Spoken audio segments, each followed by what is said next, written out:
So the other day I spoke about whether or not I think having shorter seasons are a good thing. So today I wanted to give this season a little bit of a review. We're obviously only just about halfway through it thus far, but I thought it was already worth a discussion because I think this season could potentially be the best season yet. But before I do get into why I think that is, make sure you are subscribed to the channel with the notification bell turned on so that you don't miss out on any more Star Wars Hunters content. But without wasting any more time, let's jump straight into it. So obviously this is a pretty big and bold claim. Now for many people this is only their third season. Some of you may be new to the game and this is your first, but many of you may be like me and are soft launch veterans. So for you this is probably like season 10 or something, or however many there were in soft launch. They weren't of course numbered in soft launch, but they definitely played out like seasons. But regardless of that, I just want to talk about actual launch. So in season 1 the game obviously launched itself, but for soft launch players everything new was essentially just Arantul being the new hunter, along with Vesparo being a new map. That was pretty much it, of course, with the Arena Pass. Season 2 was Chaos and Vader's Castle. Then, of course, we have Season 3, which did follow a similar pattern, but it's also where I feel things started to get interesting, because in similar fashion to Season 1 and 2, we got a brand new hunter and map, which is obviously Pilbush, the Ewok, and Hoth Frontlines being the map. But we also got some pretty big new features for the game. The main one, of course, being the new Mastery level system,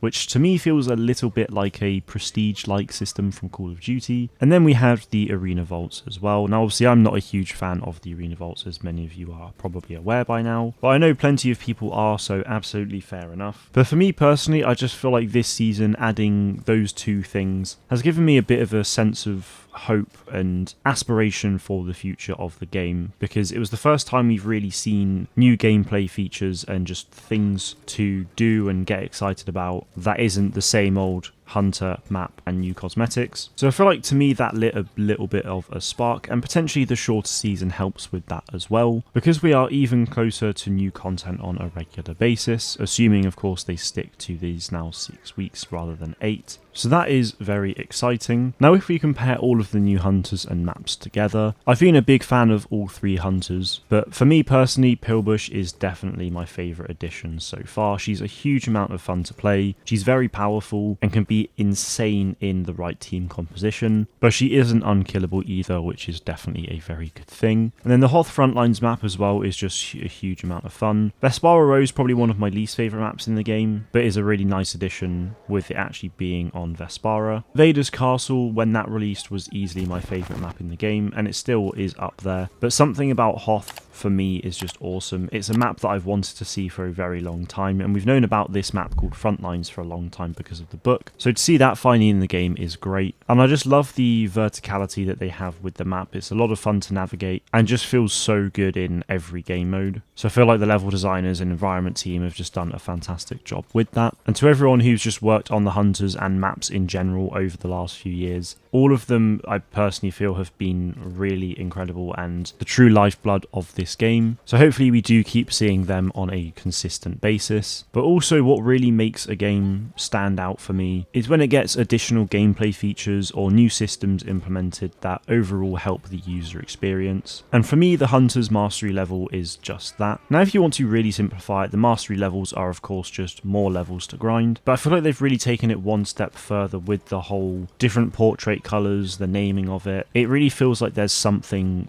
worth achieving with that for me, even if it's just a purely cosmetic thing. I really like the idea of progressing from a standard portrait to the purple to the yellow to the red, because I feel like that really rewards my progression. And obviously every level you get a chest as well, which sometimes you get minimal currency in it, but it is still something. And also sometimes you do get cosmetics as well, so it's definitely worth grinding every hunter because you'll definitely get some good stuff in there. And because they've added that in season 3 now, this mastery system is something I'm going to be keeping my eye on now every single season until I max level every hunter, which very likely just won't happen, because if they keep adding a new hunter every season, getting them up to level 55 and beyond is no easy feat whatsoever. So I feel like there's now always something to grind off with this game. I feel like a lot of people in the community have really been enjoying this season as well, so I've been seeing a lot of positivity and some really good comments about stuff and a lot of excitement for the future as well. So I personally feel like the game in terms of its content has done really really well this season thus far, but something about the community aspect right now just seems quite strong, and hopeful, I think, is really the word as well. So